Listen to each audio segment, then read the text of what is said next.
นอบน้อมแด่พระผู้มีพระภาคเจ้าพระองค์นั้นซึ่งเป็นผู้ไกลจากกิเลสตรัสรู้ชอบได้โดยพระองค์เองสวัสดีครับท่านผู้ฟังที่เคารพครับท่านผู้ฟังรับฟังรายการศึกษาพระพุทธศาสนาตามพระไตรปิฎกมีเสนอแก่ท่านผู้ฟังทุกวันอาทิตย์ตั้งแต่เวลา 15 นาฬิกาถึง 16 นาฬิกาดำเนินรายการโดยกระผมพันเอกธนัทเดชะมีอาจารย์สรภาเดชะเป็นผู้ร่วมรายการวันนี้เราได้นำมาไตรปิฎกฉบับอรรถกถาเล่มที่ 42 มาศึกษากันในคาถาธรรมบทกุจจกนิกายว่าด้วยปาปวรรคซึ่งนักศึกษาติดต่อกันมาวันนี้เราจะสรุปเรื่องสุดท้ายของปาปวรรคต่อไปก็จะเป็นเรียกว่าอาชญาวรรคสำหรับเรื่องเจ้าสุปปพุทธสักยะนี้พระเจ้าสุปปพุทธนั้นเป็นพระราชบิดาของพระนางยโสธรา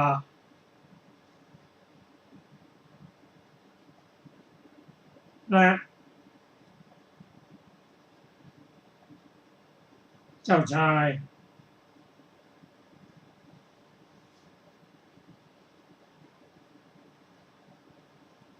พระนางยโสธรานั้นเป็นพระมเหสีของเจ้าชายสิทธัตถะ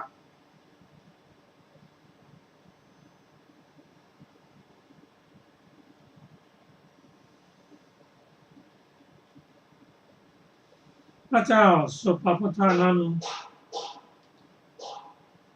ผูกอาฆาตในพระพุทธเจ้าว่าสองอย่างคือหนึ่ง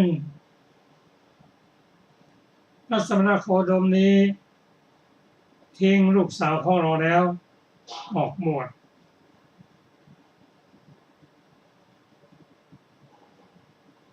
ประการที่สองนั้น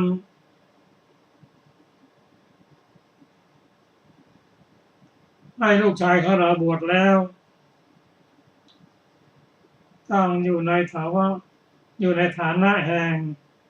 ผู้มีเวรต่อลูกชาย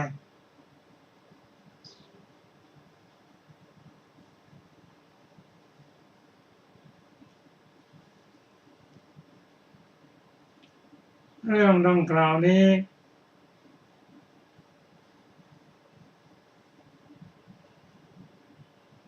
ถ้าจะว่าไปแล้วก็เป็นความเข้าใจที่ไม่ถูกต้องแล้วก็ประพฤติอกุศลกรรมบท10ที่ไม่ถูกต้องนั่นก็คือข้อหนึ่งนั้นผูกอาฆาตว่าพระพุทธเจ้าพระสมณโคดมทิ้งลูกสาวแล้วออกบวชนั้นความจริงในขณะที่เป็นเจ้าชายสิทธัตถะนั้นท่านทั้งรักทั้งหวงทั้งแหนเพราะวันนั้นเป็นวันที่พระราหุลประสูติด้วยองค์เห็นว่านี่เป็นโซ่ทองคล้องไม่ให้ออกไปบวชองค์ทรงสละความสุขเพียงเล็กน้อยเพื่อประโยชน์สุขแก่มนุษย์และโลกทั้งเทวดาด้วย เสด็จออกบวชเพราะเสียสละและตั้งความปรารถนาไว้หลายภพหลายชาติแล้ว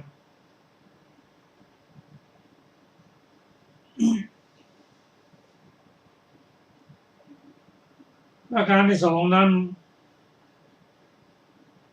ที่กล่าวว่าให้ลูกชายคือเทวทัตของเราบวชแล้วตั้งอยู่ในฐานะที่มีเวรต่อลูกชายข้อนี้ก็พระเทวทัตนั้นถูกอาฆาตจองเวรต่อพระพุทธเจ้ามาหลายภพหลายชาติมาถึงภาคปัจจุบันนี้พระองค์ทรงให้บวชเพราะเห็นว่า การให้เทวทัตบวชนั้นจะเป็นการลด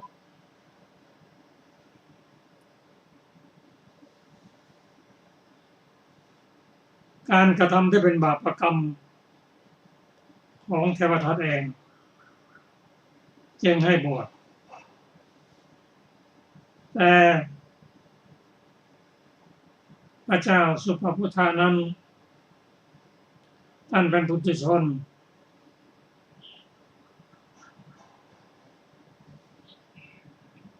ก็มีความคิดอาฆาตอย่างนั้นก็เป็นมโนทุจริตเมื่อท่านตั้งอยู่ในฐานะที่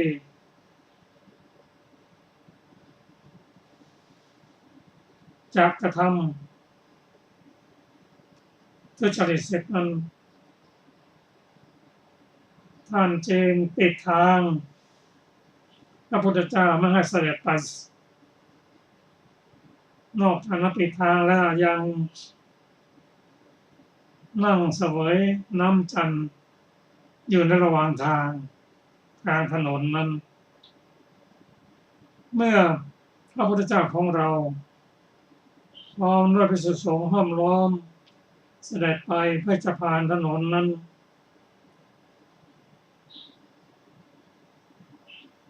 ก็มหาดแรกของพระเจ้าสุภพุทธทูลว่าพระศาสดาเสด็จมาแล้ว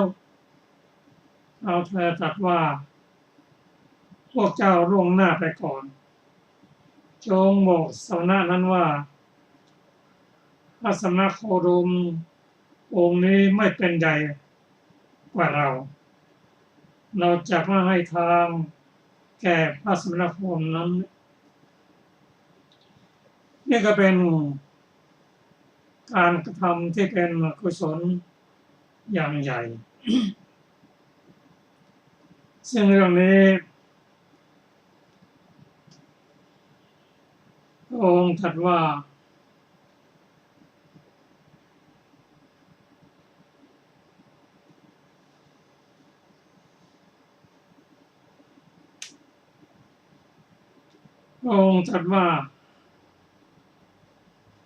โทษ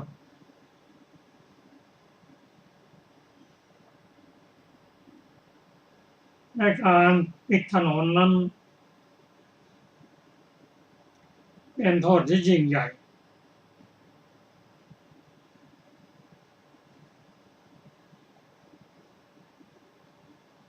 เพราะท่านปฏิบัติอันนี้แล้วก็จะถูกธรณีสูบภายใน7 วัน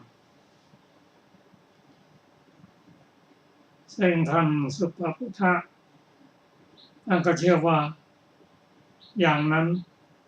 พระพุทธเจ้าตรัสอย่างไหนก็เป็นอย่างนั้นแต่ก็มีข้อสังเกตว่าที่จะถูกแผ่นดินสูบภายใต้แผ่นดินที่ใกล้ถึงบันไดนั้นไม่น่าจะเป็นจริงเพราะท่านจะหนีขึ้นไปในปราสาทชั้น7ไม่ยอมลงมา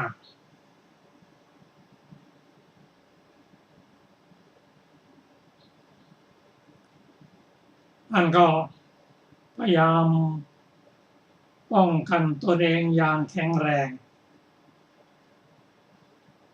เพื่อที่จะไม่ให้ลงไปยังประสาทชั้น7อันสังมหาเล็กที่มีร่างกายแข็งแรงให้ป้องกันพระองค์ตั้งแต่บันไดขั้นแรกยกบันไดออกปิดประตูใส่ด้านมีบุรุษแข็งแรงประตูละ2 คน2 คนสั่งว่าพวกเธอทั้งหลายอย่าให้เราลงไปนะถ้าเราลงไปก็จงปิดกั้นไว้ท่านก็สั่งไว้อย่างนั้น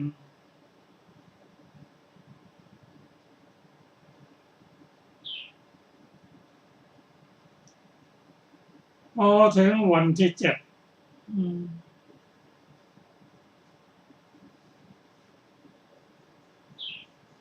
เหตุการณ์ที่จะทำให้ผลของกรรมชั่วนั้นเกิดขึ้นดังมีในคาถากล่าวว่าบุคคลที่ทำกรรมชั่วไว้หนีไปแล้วในอากาศก็ไม่พึงพ้นจากผลของกรรมชั่วได้หนีไปท่ามกลางมหาสมุทรก็ไม่พึงพ้นจากกรรมชั่วได้หนีไปสู่ซอกภูเขาก็ไม่พึงพ้นจากกรรมชั่วได้เพราะเขาอยู่แล้วในประเทศแห่งแผ่นดินใดความตายจากครอบงำไม่ได้ย่อมไม่มีพอถึงวันเวลาที่เท้าเธอปิดทางนั้นก็เป็นเวลาที่กรรมชั่วจะให้ผลนั่นก็คือม้ามงคลที่พระองค์รักนั้น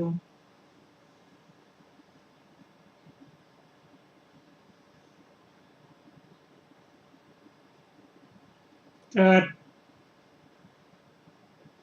ปกติขึ้น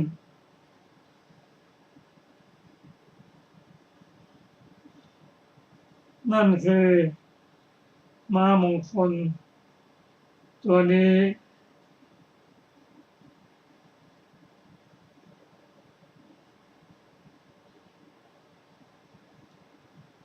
ได้เกิดคึกขนองก็คล้ายจะออกจากคอกไปอย่างนั้นไม่สงบและผู้ที่ทำให้ม้ามงคลสงบนี้ก็มีผู้เดียวคือพระเจ้าสุปพุทธะเมื่อผลของกรรมใช้ผลนั้นจิตใจของท่านก็เป็นห่วงที่ม้าออกจากประตูบานแรกบุรุษ2 คนที่ว่าจะห้ามท่านนั้นก็เปิดประตูให้และผลักให้พระองค์ลงไปจากชั้น7และบุรุษต่างๆชั้น6ชั้น5ก็ปฏิบัติพร้อมเดียวกันผลักพระองค์ลงไปจนถึงชั้นที่1กับกระไดกระพาบให้ท่านขบำลงไปนี่เป็นเหตุที่เกิดขึ้นเพราะกรรมพอเท้าถูกพื้นเท่านั้นธรณีก็สูบท่านก็สิ้นชีวิตไปตกอยู่ในนรกอเวจีที่นี้เรามาศึกษาของกรรมที่ท่านทำไว้นั้นกรรมที่ท่านทำไว้นั้นเพื่อปิดทางพระพุทธเจ้านั้นพระพุทธเจ้าย่อมมีพุทธกิจที่สำคัญเพื่อที่จะโปรดมนุษย์และเทวดาให้พ้นจากทุกข์ กรรมหนักนี้เกิดแก่พระเจ้าสุปพุทธะ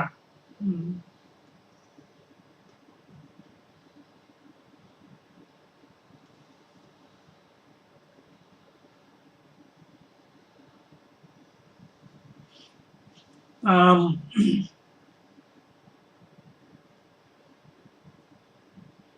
กฎเรื่องของกรรมนั้นย่อมให้ผล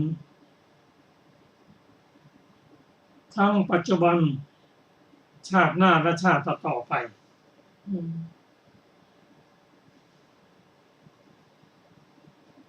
หลังจากที่ท่านกระทำกรรมพระพุทธเจ้าแล้วจิตของพระเจ้าประชานั้นก็เต็มไปด้วยความฟุ้งซ่านความทุกข์ใจคอยระวังป้องกันตัวจะป้องกันอย่างไรก็ตาม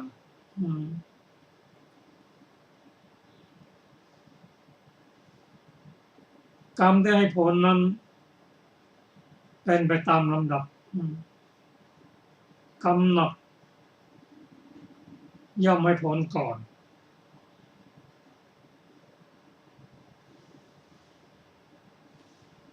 นั่นคือท่านถูกธรณีสูบแล้วให้ผลในชาติปัจจุบันเพราะท่านเช่นชีวิตไปแล้วกรรมนั้นให้ผลในชาติที่สองคือนำไปเกิดในนรกมหาเวจีและกรรมอื่นที่เหลือจะเป็นอุปธรรมก็ตามอุปปีและกรรมก็ตามให้ผลในชาติต่อไปจนถึงที่สุด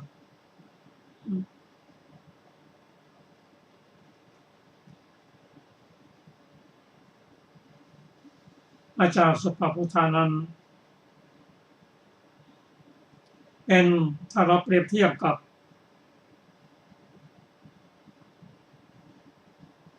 ราชบุตรของท่านคือเทพทัตนั้นเทพทัตก็ทำชั่วผูกอาฆาตพระเจ้ามาให้พบหลายชาติ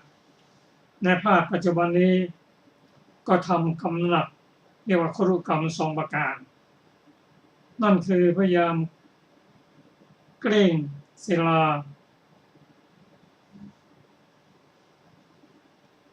เพื่อจะปรงพระชน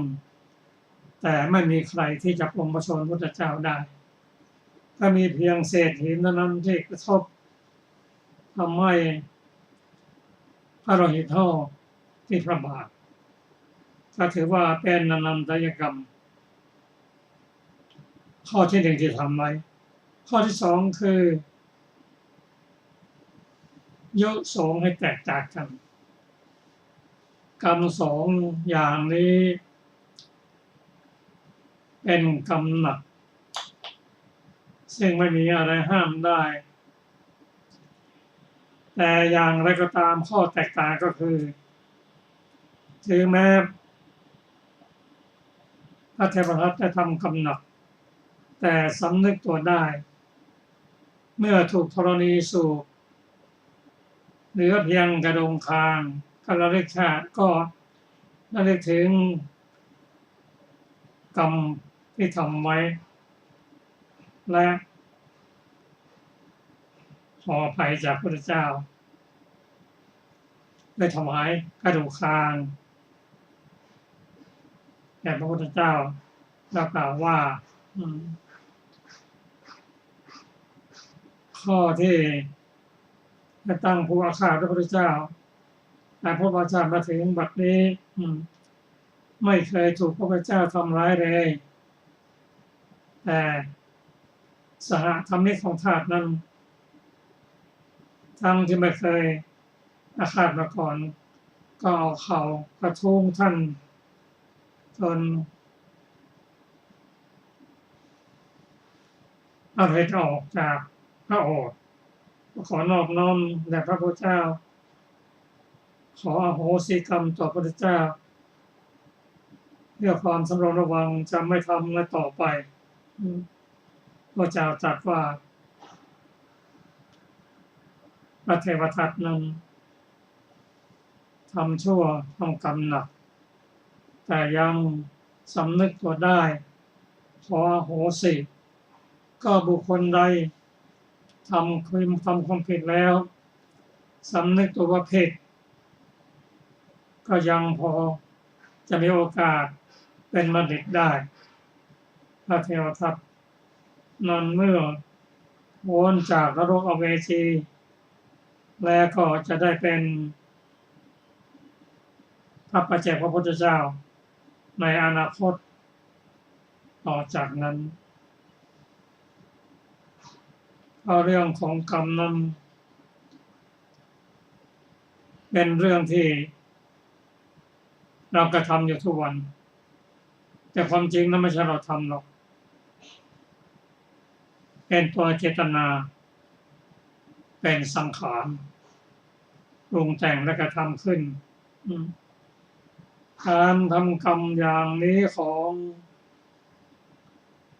สังขารเป็นอวิชชาเป็นปัจจัยเพราะอวิชชาเป็นปัจจัยจึงเกิดสังขารมีการปรุงแต่งกันเกิดขึ้นการปรุงแต่งอย่างนี้จะมีขึ้นตลอดตราบใดที่ยังเป็นผลของอวิชชาครับต่อไปเราพอจะได้ฟังเรื่องต่างๆซึ่งมีอยู่ในคาถากรรมบทตามลำดับก็ขอเชิญอาจารย์สุรภาสวัสดีค่ะท่านฟังที่เคารพทุกท่านคาถาธรรมบททันทวรรคที่10ว่าด้วยอาทยามีผล 1. สัตว์ทั้งปวงย่อมหวาดหวั่นต่ออาทยาสัตว์ทั้งหมดย่อมกลัวต่อความตายบุคคลทำตนให้เป็นอุปมาแล้วไม่ควรฆ่าเองไม่ควรใช้ผู้อื่นให้ฆ่า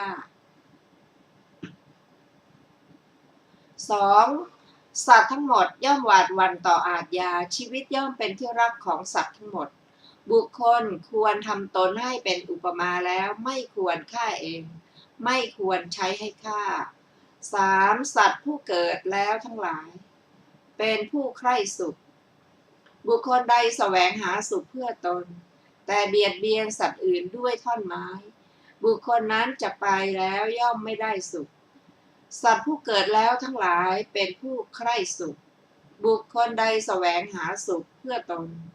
ไม่เบียดเบียนผู้อื่นด้วยท่อนไม้บุคคลนั้นละไปแล้วย่อมได้สุข 4. เธออย่าได้กล่าวคำหยาบกับใครๆชนเหล่าอื่นถูกเธอว่าแล้วจะพึงว่าต่อ 5. นายโคบาลย่อมต้อนโคทั้งหลายไปสู่ที่หากินด้วยท่อนไม้ฉันใดชราและมัจจุย่อมต้อนอายุของสัตว์ทั้งหลายไปฉะนั้น 6. อันคนพาลทำกรรมทั้งหลายอันลามกอยู่ย่อมไม่รู้สึกบุคคลผู้มีปัญญาสามย่อมเดือดร้อนดุจถูกไฟไหม้เพราะกรรมของตนเอง 7. ผู้ใดประทุษร้ายในท่านผู้ไม่ประทุษร้ายทั้งหลายผู้ไม่มีอาทยาด้วยอาทยาย่อมถึงฐานะ10อย่างใดอย่างหนึ่งพลันทีเดียวคือถึงเวทนากล้าหนึ่งความเสื่อมทรัพย์หนึ่งความสลายแห่งสรีระหนึ่งอาพาธหนักหนึ่งความฟุ้งซ่านแห่งจิตหนึ่งความขัดข้องแต่พระราชาหนึ่งการถูกกล่าวตู่อย่างร้ายแรงหนึ่งความย่อยยับแห่งเครือญาติหนึ่งความเสียหายแห่งโภคะทั้งหลายหนึ่งอีกอย่างหนึ่งไฟป่าย่อมไหม้เรือนของเขาหนึ่งผู้นั้นมีปัญญาสามเพราะกายแตกย่อมเข้าถึงนรก 8. การประพฤติเป็นคนเปลือยก็ทำสัตว์ให้บริสุทธิ์ไม่ได้การเกล้าชฎาก็ไม่ได้การนอนเหนือเปลือกตมก็ไม่ได้การไม่กินข้าวก็ดีการนอนบนแผ่นดินก็ดีความเป็นผู้มีกายหมักหมมด้วยทุลีก็ดีความเพียรด้วยการนั่งกระยมก็ดีแต่ละอย่างหาทำสัตว์ผู้ยังไม่ล่วงสงสัย ให้บริสุทธิ์ได้ไหม 9. แม้ถ้าบุคคลประดับแล้วพึงประพฤติสม่ำเสมอเป็นผู้สงบฝึกแล้วเที่ยงธรรมมีปกติประพฤติประเสริฐวางเสียซึ่งอาทยาในสัตว์ทุกจำพวกบุคคลนั้นเป็นพราหมณ์เป็นสมณะเป็นภิกษุ 10. บุรุษผู้ห้ามอกุศลวิตกด้วยหิริได้น้อยคนจะมีในโลกบุคคลใดกำจัดความหลับตื่นอยู่เหมือนม้าดีหลบแส้ไม่ให้ถูกตนบุคคลนั้นหาได้ยากท่านทั้งหลายจงมีความเพียรมีความสลดใจเหมือนม้าดีถูกเขาตีด้วยแส้แล้วมีความบากบั่นฉะนั้นท่านทั้งหลายเป็นผู้ประกอบด้วยศรัทธาศีลวิริยะสมาธิและด้วยคุณเครื่องวินิจฉัยธรรมมีวิชาและจรณะถึงพร้อมมีสติมั่นคงจักละทุกอันมีประมาณไม่น้อยนี้ได้ 11. อันคนไขน้ำทั้งหลายย่อมไขน้ำช่างสอนทั้งหลายย่อมดัดสอนช่างถากทั้งหลายย่อมถากไม้ผู้สอนง่ายทั้งหลายย่อมฝึกตนก็จบทันทวรรคที่ 10ต่อไปจะเป็นทันทวรรควรรณนา1เรื่องภิกษุฉัพพคี ข้อความเบื้องต้นพระศาสดาเมื่อประทับอยู่ในพระเชตวันทรงปรารภภิกษุฉัพพคีตรัสพระธรรมเทศนานี้ว่าสัพเพตัสสันติเป็นต้นเหตุทรงบัญญัติปหารทานสิกขาบทความพิสดารว่าในสมัยหนึ่งเมื่อเสนาสนะอันภิกษุสัตราสัพพคีซ่อมแซมแล้วภิกษุฉัพพคีกล่าวว่าพวกท่านจงออกไปพวกผมแก่กว่าเสนาสนะนั่นถึงแก่พวกผมเมื่อภิกษุสัพพคีเหล่านั้นพูดว่าพวกผมจักไม่ยอมให้เพราะพวกผมซ่อมแซมไว้ก่อนดังนี้แล้วจึงประหารภิกษุเหล่านั้นภิกษุสัพพคีถูกมรณภัยคุกคามแล้วจึงร้องเสียงลั่นพระศาสดาทรงสดับเสียงของภิกษุเหล่านั้นจึงตรัสถามว่าอะไรกันนี่เมื่อภิกษุเหล่านั้นกราบทูลว่าเรื่องชื่อนี้ดังนี้แล้วตรัสว่าดูก่อนภิกษุทั้งหลายจำเดิมแต่นี้ธรรมดาภิกษุไม่ควรทำอย่างนั้นภิกษุใดทำภิกษุนั้นต้องอาบัติชื่อนี้ดังนี้แล้วทรงบัญญัติปหารทานสิกขาบทตรัสว่าดูก่อนภิกษุทั้งหลายธรรมดาภิกษุรู้ว่าเราย่อมหวาดหวั่นต่ออาทยากลัวต่อความตายฉันใดแม้สัตว์เหล่าอื่นก็ย่อมหวาดหวั่นต่ออาทยากลัวต่อความตายฉันนั้นเหมือนกันไม่ควรประมาทเองไม่ควรใช้ให้ผู้อื่นไม่ควรใช้ให้ฆ่าผู้อื่นดังนี้แล้วเมื่อจะทรงสืบอนุสนธิแสดงธรรมจึงตรัสพระคาถานี้ว่าสัตว์ทั้งหมดย่อมหวาดหวั่นต่ออาทยาสัตว์ทั้งหมดย่อมกลัวต่อความตายบุคคลทำตนให้เป็นอุปมาแล้วไม่ควรฆ่าเองไม่ควรใช้ผู้อื่นให้ฆ่าแก้อัดบรรดาบทเหล่านั้น2บทว่าสัพเพตสันติความว่าสัตว์แม้ทั้งหมดเมื่ออาทยาจะตกที่ตนย่อมหวาดหวั่นต่ออาทยานั้นบทว่ามาจจุโนได้แก่ย่อมกลัวแม้ต่อความตายแท้ก็พยัญชนะแห่งเทศนานี้ไม่มีเหลือส่วนเนื้อความยังมีเหลือเหมือนอย่างว่าเมื่อพระราชารับสั่งให้พวกราชบุรุษตีกลองเชี่ยวเป่าร้องว่าชนทั้งหมดจงประชุมกันชนทั้งหลายที่เหลือเว้นพระราชาและมหาอมาตย์ของพระราชาเสียย่อมประชุมกันฉันใด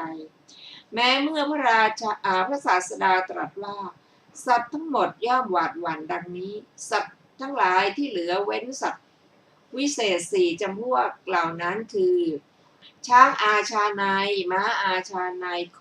อุสภะอาชาไนและพระขีณาสพบัณฑิตพึงทราบว่าย่อมหวาดหวั่นฉะนั้นเหมือนกันจริงอยู่บรรดาสัตว์วิเศษเหล่านั้นพระขีณาสพไม่เห็นสัตว์ที่จะตายเพราะความที่ท่านละสักกายทิฏฐิเสียได้แล้วจึงไม่กลัวสัตว์วิเศษ3พวกนอกจากนี้ไม่เห็นสัตว์ที่เป็นปฏิปักษ์ต่อตนเพราะความที่สักกายทิฏฐิมีกำลังจึงไม่กลัว พระคาถาว่านะหันไนยะนะคาตะเยความว่าบุคคลรู้ว่าเราฉันใดแม้สัตว์เหล่าอื่นก็ฉะนั้นดังนี้แล้วก็ไม่ควรฆ่าเองและไม่ควรใช้ผู้อื่นให้ฆ่าในการจบเทศนาชนเป็นอันมากบรรลุอริยผลทั้งหลายมีโสดาปัตติผลเป็นต้นดังนี้แลจบเรื่องภิกษุฉัพพคีต่อไปเป็นเรื่องที่สองเรื่องภิกษุฉัพพคีข้อความเบื้องต้น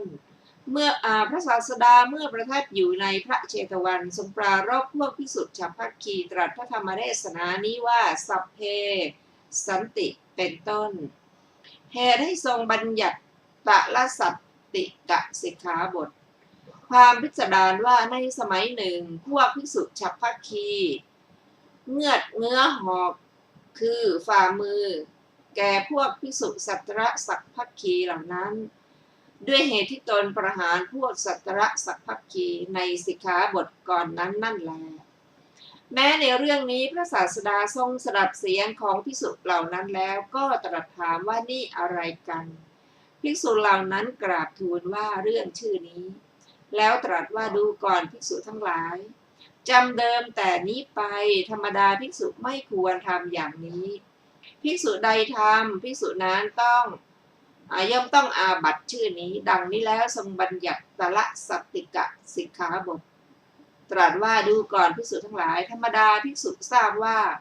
แม้สัตว์เหล่าอื่นย่อมหวาดหวั่นต่ออาทยาอย่างเดียวกับเราเหมือนกันอันหนึ่งชีวิตก็ย่อมเป็นที่รักของสัตว์เหล่านั้นเหมือนของเราโดยแท้ไม่ควรประหารเองไม่ควรใช้ผู้อื่นให้ฆ่าดังนี้แล้วเมื่อจะทรงสืบอนุสนธิแสดงธรรมจึงตรัสพระคาถานี้ว่าสัตว์ทั้งหมดย่อมหวาดหวั่นต่ออาทยาชีวิตย่อมเป็นที่รักของสัตว์ทั้งหมดบุคคลควรทำตนให้เป็นอุปมาแล้วไม่ควรฆ่าเองไม่ควรใช้ให้ฆ่าแก้อัดบรรดาบทเหล่านั้นบาทพระคาถาว่าสัพเพสังชีวิตังปิยังความว่าชีวิตย่อมเป็นที่รักยิ่งของเหล่าสัตว์ที่เหลือเว้นพระขีณาสพเสียอันพระขีณาสพย่อมเป็นผู้วางเฉยในชีวิตหรือในมรณะโดยแท้คำที่เหลือเช่นกับคำอันมีในก่อนนั่นแลในการจบเทศนาชนเป็นอันมากได้บรรลุอริยผลทั้งหลายมีโสดาปัตติผลเป็นต้นดังนี้แลจบเรื่องภิกษุฉัพพคีต่อไปจะเป็นเรื่องเด็กหลายคนข้อความเบื้องต้นพระศาสดาเมื่อประทับอยู่ในพระเชตวันทรงปรารภเด็กเป็นอันมากตรัสพระธรรมเทศนานี้ว่าสุขกามานิภูตานิเป็นต้นพระศาสดาทรงพบพวกเด็กตีงูความพิจารณาในวันหนึ่งพระศาสดาเสด็จทรงบาทเข้าไปในกรุงสาวัตถีทรงเห็นพวกเด็กเป็นอันมากเอาไม้ตีงูเรือนตัวหนึ่งในระหว่างทางตรัสถามว่าแน่เจ้าเด็กทั้งหลายพวกเจ้าทำอะไรกันเมื่อเด็กเหล่านั้นกราบทูลว่าพวกข้าพระองค์เอาไม้ตีงูพระเจ้าข้าตรัสถามอีกว่าเพราะเหตุไรเมื่อพวกเขากราบทูลว่าเพราะกลัวมันกัดพระเจ้าข้าจึงตรัสว่าพวกเจ้าตีงูนี้ด้วยคิดว่าจะทำความสุขแก่ตนจากไม่เป็นผู้ได้รับความสุขในที่แห่งตนเกิดแล้วแท้จริงบุคคลเมื่อปรารถนาสุขแก่ตนแต่ประหารสัตว์อื่นย่อมไม่ควรดังนี้แล้วเมื่อจะทรงสืบอนุสนธิแสดงธรรมจึงได้ทรงภาสิทธิพระคาถาเหล่านี้ว่าสัตว์ผู้เกิดแล้วทั้งหลายเป็นผู้ใคร่สุขบุคคลใดแสวงหาสุขเพื่อตนแต่เบียดเบียนสัตว์อื่นด้วยท่อนไม้บุคคลนั้นละไปแล้วย่อมไม่ได้สุขสัตว์ผู้เกิดแล้วทั้งหลายเป็นผู้ใคร่สุขบุคคลใดแสวงหาสุขเพื่อตนไม่เบียดเบียนผู้อื่นด้วยท่อนไม้บุคคลนั้นละไปแล้วย่อมได้สุขแก้อัดบรรดาบทเหล่านั้นสองบทว่าโยทันเทนะความว่าบุคคลใดย่อมเบียดเบียนผู้อื่นด้วยท่อนไม้หรือวัตถุทั้งหลายมีก้อนดินเป็นต้น บาทพระคาถาว่าเปจะโสนะละพะเตสุขขังความว่าบุคคลใดย่อมไม่ได้สุขสำหรับมนุษย์สุขอันเป็นทิพย์หรือสุขคือพระนิพพานอันเป็นปรมัตถ์หรือสุขในโลกหน้าในพระคาถาที่สองมีความว่าหลายบทว่าเปจะโสละพะเตสุขขังความว่าบุคคลนั้นย่อมได้สุขทั้งสามอย่างมีประการดังกล่าวแล้วในปรโลกในการจบเทศนาเด็กเหล่านั้นทั้ง500ตั้งอยู่ในโสดาปัตติผลดังนี้แลก็จบเรื่องเด็กหลายคนต่อไปจะเป็นเรื่องพระโกณฑทานเถระข้อความเบื้องต้นพระศาสดาเมื่อประทับอยู่ในพระเชตวันทรงปรารภพระเถระชื่อโกณฑทานะตรัสพระธรรมเทศนานี้ว่ามาโวจะพรุสังกันจิตเป็นต้นรูปสตรีติดตามพระเถระไปทุกแห่งดังได้สดับมาจำเดิมแต่วันที่พระเถระนั้นบวชแล้วรูปสตรีรูปหนึ่งเที่ยวไปกับพระเถระแต่พระเถระไม่เห็นรูปสตรีนั้นส่วนมหาชนเห็น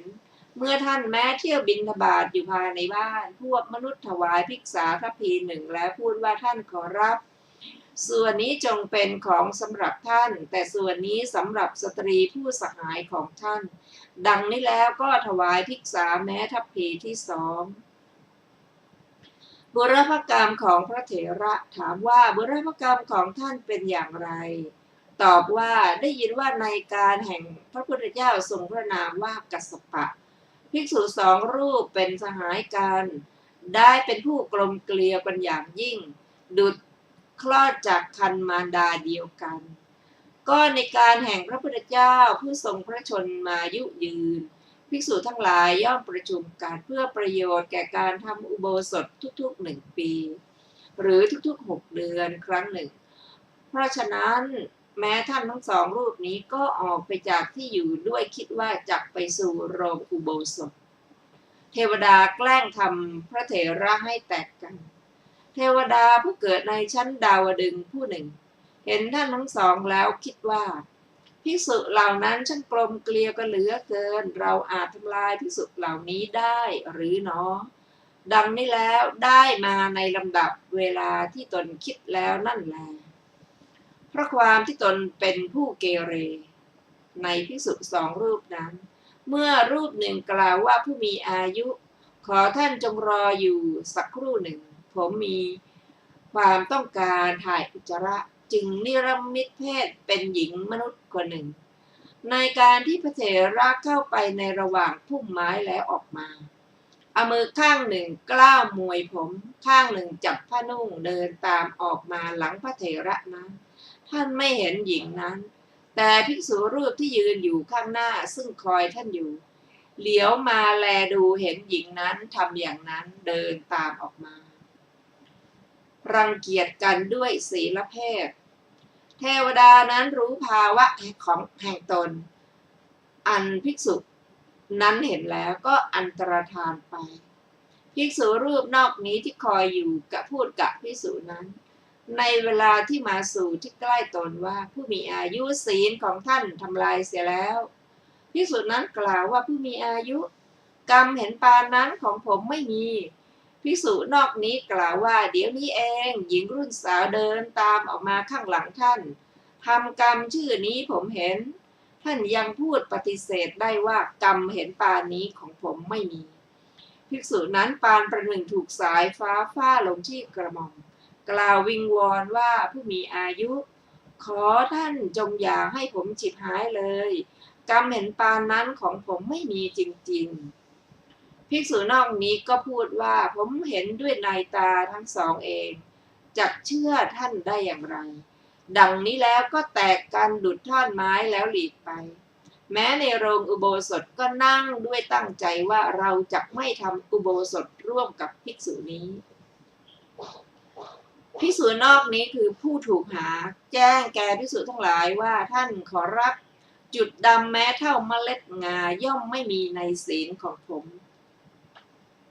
แม้ภิกษุนั้นก็กล่าวยันว่ากรรมลามกนั้นผมเห็นเองเทวดาขยายความจริงเทวดาเห็นภิกษุ รูปที่คอยนั้นไม่ปรารถนาจะทำอุโบสถร่วมกับภิกษุคือรูปที่ตนแกล้งนั้นหวนคิดว่าเราทำกรรมหนักแล้วดังนี้จึงชี้แจงว่าความทำลายแห่งศีลของพระผู้เป็นเจ้าของข้าพเจ้าย่อมไม่มีแต่ข้าพเจ้าทำกรรมอันลามกนั้นก็ด้วยสามารถจะทดลองดูขอท่านจงทำอุโบสถร่วมกับพระผู้เป็นเจ้านั้นเถิดภิกษุรูปที่คอยนั้นเมื่อเทวดานั้นดำรงอยู่ในอากาศชี้แจงอยู่จึงเชื่อแล้วทำอุโบสถร่วมกันแต่หาได้เป็นผู้มีจิตชิดเชื้อในพระเถระเหมือนในการก่อนไม่บุรพกรรมของเทวดามีประมาณเท่านี้ก็ในเวลาสิ้นอายุพระเถระเหล่านั้นได้บังเกิดในเทวโลกแสนสบายเทวดามาเกิดเป็นพระโกณฑทานะฝ่ายเทวดาบังเกิดในอเวจีแล้วหมกไหม้อยู่ในอเวจีนั้นสิ้นหนึ่งพุทธันดรในพุทธุปบารการนี้ได้บังเกิดในกรุงสาวัตถีถึงความเจริญวัยแล้วได้บรรพชาอุปสมบทในพระศาสนาตั้งแต่วันที่ท่านบวชรูปสตรีนั้นก็ได้ปรากฏอย่างนั้นนั่นแหละเพราะเหตุนั่นแหละภิกษุทั้งหลายจึงได้ขนานนามท่านว่าโกณฑทานะพวกภิกษุบอกคฤหัสถ์ให้ขับไล่ภิกษุทั้งหลายเห็นท่านเที่ยวไปอยู่อย่างนั้นจึงบอกอนาถบิณฑิกะเศรษฐีว่าท่านเศรษฐีท่านจงขับไล่ภิกษุผู้ทุศีลรูปนี้ออกจากวิหารของท่านเสียเพราะว่าท่านความเสียหายจะเกิดขึ้นแก่ภิกษุที่เหลือเศรษฐีกล่าวว่าท่านผู้เจริญก็พระศาสดาไม่มีในวิหารหรือภิกษุตอบว่ามีอยู่ท่านเศรษฐีกล่าวว่าท่านผู้เจริญถ้ากระนั้นพระศาสดาคงจักทรงทราบภิกษุทั้งหลายก็ไปแจ้งแม้แก่นางวิสาขาอย่างนั้นเหมือนกันถึงนางวิสาขาก็ได้ให้คำตอบแก่ภิกษุเหล่านั้นเหมือนกันฝ่ายภิกษุทั้งหลายอันท่านเหล่านั้นไม่รับถ้อยคำของตนจึงได้ทูลแด่พระราชาว่ามหาบพิตรภิกษุชื่อโกณฑทานะพาหญิงคนหนึ่งเที่ยวไปจะยังความเสียหายให้เกิดแก่ภิกษุทุกรูปขอมหาบพิตรจงขับไล่ภิกษุนั้นออกจากแว่นแคว้นของพระองค์เสียพระราชาก็ถามว่าภิกษุนั้นอยู่ที่ไหนเล่าพวกภิกษุตอบว่าอยู่ในวิหารมหาบพิตรพระราชาถามว่าอยู่ในเสนาสนะหลังไหนภิกษุอยู่ตอบว่าในเสนาสนะชื่อโน้นพระราชาตรัสว่าถ้าเช่นนั้นขออาราธนาพระคุณเจ้าไปเถิดข้าพเจ้าจักสั่งให้จับภิกษุรูปนั้นพระราชาเสด็จไปสอบสวนพระโกณฑทานะในเวลาเย็นท้าวเธอเสด็จไปวิหารรับสั่งให้พวกบุรุษล้อมเสนาสนะนั้นไว้แล้วได้เสด็จผินพระพักตรงที่อยู่ของพระเถระพระเถระได้ยินเสียงเอะอะจึงได้ออกจากวิหารที่อยู่ยืนอยู่ที่หน้ามุขพระราชาได้ทอดพระเนตรเห็นรูปสตรีแม้นั้นยืนอยู่ข้างหลังพระเถระนั้นพระเถระทราบว่าพระราชาเสด็จมาจึงขึ้นไปยังวิหารนั่งอยู่แล้วพระราชาไม่ทรงไหว้พระเถระไม่ได้ทอดพระเนตรเห็นสตรีแม้นั้นเท้าเธอทรงตรวจดูที่ซอกประตูบ้างที่ใต้เตียงบ้างก็ไม่ได้ทรงประสบเลยจึงได้ตรัสกับพระเถระว่าท่านขอรับผมได้เห็นสตรีคนหนึ่งในที่นี้เขาไปไหนเสียพระเถระทูลว่าอัตมภาพไม่เห็นมหาบพิตรแม้เมื่อพระราชาตรัสว่าเมื่อกี้นี้ข้าพเจ้าเห็นสตรียืนอยู่ข้างหลังท่านก็ทูลยืนกรานว่าอาตมภาพไม่เห็นมหาบพิตรพระราชาทรงดำริว่านี่มันเรื่องอะไรเนาะแล้วตรัสว่าขอนิมนต์ท่านออกไปจากที่นี้ก่อนขอรับเมื่อพระเถระออกไปจากที่นั้นยืนอยู่ที่หน้ามุขสตรีนั้นก็ได้ยืนอยู่ข้างหลังพระเถระอีกพระราชาทอดพระเนตรเห็นสตรีนั้นแล้วจึงเสด็จขึ้นไปชั้นบนอีกพระเถระทราบความที่พระราชานั้นเสด็จมาแล้วจึงนั่งอยู่พระราชาแม้ตรวจดูสตรีนั้นในที่ทุกแห่งอีกก็ไม่ได้ทรงประสบจึงตรัสถามพระเถระนั้นซ้ำอีกว่าสตรีนั้นมีอยู่ณที่ไหนขอรับพระเถระก็ตอบว่าอัตมภาพไม่เห็นสตรีนั้นมหาบพิตร พระราชาก็ตรัสว่าขอท่านโปรดบอกเถิดขอรับเมื่อกี้นี่เองโกเมนสตรียืนอยู่ข้างหลังของท่านพระเถระตอบว่าขอถวายพระพรมหาบพิตรแม้มหาชนก็พูดว่าสตรีเที่ยวไปข้างหลังอัตมภาพส่วนอาตมภาพไม่เห็นสตรีนั้นเลยพระราชาทรงสันนิษฐานว่าเป็นรูปเทียมพระราชาทรงกำหนดว่านั่นพึงเป็นรูปเทียมแล้วรับสั่งกับพระเถระอีกว่าท่านขอรับขอท่านจงลงไปจากที่นี้ดูทีเมื่อพระเถระลงไปยืนอยู่ที่หน้ามุกก็ได้ทอดพระเนตรเห็นสตรีนั้นยืนอยู่ข้างหลังของพระเถระนั้นอีกครั้นเสด็จขึ้นไปข้างบนก็กลับไม่ได้ทอดพระเนตรเห็นเท้าเธอทรงซักถามพระเถระอีกเมื่อท่านทูลหรือยืนกรานคำเดียวว่าอาตมภาพไม่เห็นก็ทรงสันนิษฐานได้ว่านั่นเป็นรูปเทียมแน่จึงตรัสกับพระเถระว่าท่านขอรับเมื่อสังกิเลสหรือเครื่องเศร้าหมองเห็นปานนั้นเที่ยวติดตามไปข้างหลังท่านอยู่คนอื่นๆใครจะไม่ถวายภิกษาแก่ท่านจงเข้าไปพระราชวังของข้าพเจ้าเนืองนิดข้าพเจ้าจักบำรุงท่านด้วยปัจจัยสี่ทรงนิมนต์พระเถระแล้วก็เสด็จหลีกไปพวกภิกษุติเตียนพระราชาและพระเถระภิกษุทั้งหลายยกโทษว่าผู้มีอายุทั้งหลายท่านทั้งหลายจงดูกิริยาของพระราชาผู้ลามกเมื่อพวกเราทูลว่าขอพระองค์ทรงขับไล่ภิกษุนั้นออกจากวิหารเสียก็เสด็จมากลับนิมนต์ภิกษุนั้นด้วยปัจจัยสี่แล้วเสด็จกลับภิกษุทั้งหลายก็กล่าวกับพระเถระนั้นว่าเฮ้ยคนทุศีลบัดนี้พระราชากลายเป็นคนชั่วแล้วแม้พระเถระในการก่อนไม่อาจจะกล่าวอะไรกับภิกษุทั้งหลายได้บัดนี้กล่าวตอบทันทีว่าพวกท่านเป็นผู้ทุศีลพวกท่านเป็นคนชั่วพวกท่านพาหญิงเที่ยวไปภิกษุเหล่านั้นก็ไปกราบทูลแด่พระศาสดาว่าข้าแต่พระองค์ผู้เจริญพระโกณฑฐานะอันข้าพระองค์ทั้งหลายว่ากล่าวแล้วกลับกล่าวดาต่างๆเป็นต้นว่าแม้พวกท่านก็เป็นผู้ทุศีลพระศาสดาทรงไต่สวนทั้งสองฝ่ายพระศาสดารับสั่งให้เรียกพระโกณฑฐานะนั้นมาแล้วตรัสถามว่าภิกษุข่าวว่าเธอกล่าวอย่างนั้นจริงหรือพระเถระตอบว่ากราบทูลว่าจริงพระเจ้าข้าพระศาสดาถามว่าเพราะเหตุไรเธอจะกล่าวอย่างนั้นพระเถระตอบว่าเพราะเหตุที่ภิกษุเหล่านั้นกล่าวกับข้าพระองค์พระศาสดาภิกษุทั้งหลายเพราะเหตุไรแม้พวกท่าน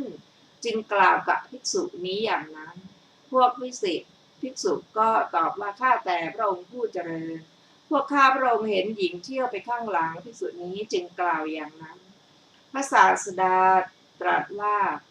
ในว่าภิกษุเหล่านี้เห็นหญิงเที่ยวไปกับเธอจึงกล่าวขึ้นอย่างนั้นส่วนตัวเธอไม่เห็นเลยเหตุไฉนจึงกล่าวกับภิกษุเหล่านี้อย่างนั้นเล่าผลนี้เกิดขึ้นเพราะอาศัยทิฏฐิลามกของเธอในการก่อนมิใช่หรือเหตุไรในบัดนี้เธอจึงถือทิฏฐิลามกอีกเล่าพวกภิกษุทูลถามว่าข้าแต่พระองค์ผู้เจริญก็ภิกษุนี้ได้ทำกรรมอะไรในปางก่อนทีนั้นพระศาสดาตรัสบุรพกรรมของท่านแก่ภิกษุเหล่านั้นแล้วตรัสว่าภิกษุเธออาศัยกรรมลามกนี้จึงถึงประการอันแปลกนี้แล้วในบัดนี้การที่เธอถือทิฏฐิอันลามกเห็นปานนั้นอีกไม่สมควรเธออย่ากล่าวอะไรกับภิกษุทั้งหลายอีกจงเป็นผู้ไม่มีเสียงเช่นกังสดานอันเขาตัดขอบปากแล้วเมื่อทำอย่างนั้นจะเป็นชื่อว่าผู้บรรลุพระนิพพานดังนี้แล้วเมื่อจะทรงสืบอนุสนธิธรรม ขออภัยเมื่อจะทรงสืบ อนุสนธิแสดงธรรมจึงได้ทรงภาสิทธิพระคาถาว่าเธออย่าได้กล่าวคำหยาบกับใครๆชนเหล่าอื่นถูกเธอว่าแล้วจะพึงตอบเธอเพราะการกล่าวแข่งขันกันให้เกิดทุกข์อาจยาตอบพึงถูกต้องเธอผิเธออาจยังตนไม่ให้หวั่นไหวได้ดังกังสดานที่ถูกกำจัดแล้วไซร้เธอนั่นย่อมบรรลุพระนิพพานการกล่าวแข่งขันกันย่อมไม่มีแก่เธอ แก้อัดบรรดาบทเหล่านั้นบทว่ากันจิความว่าอย่าได้กล่าวคำหยาบกับใครๆคือแม้กับบุคคลผู้หนึ่งบทว่าวุตตาความว่าคนเหล่าอื่นถูกเธอกล่าวว่าพวกเจ้าทุศีลพึงกล่าวตอบเธอบ้างอย่างนั้นเหมือนกันบทว่าสารัมภกถาขึ้นชื่อว่าการกล่าวแข่งขันกันเกินกว่าเหตุนั้นให้เกิดทุกข์บทว่าปฏิทันทาความว่าเมื่อเธอประหารผู้อื่นด้วยอาทยาทั้งหลายมีอาทยาทางกายเป็นต้นอาทยาตอบเช่นนั้นแหละพึงตกลงเหนือกระหม่อมของเธอบทว่าสัจเจเนเรสิความว่าถ้าเธอจะอาจทำตนไม่ให้หวั่นไหวได้ไซบาทพระคาถาว่ากังโส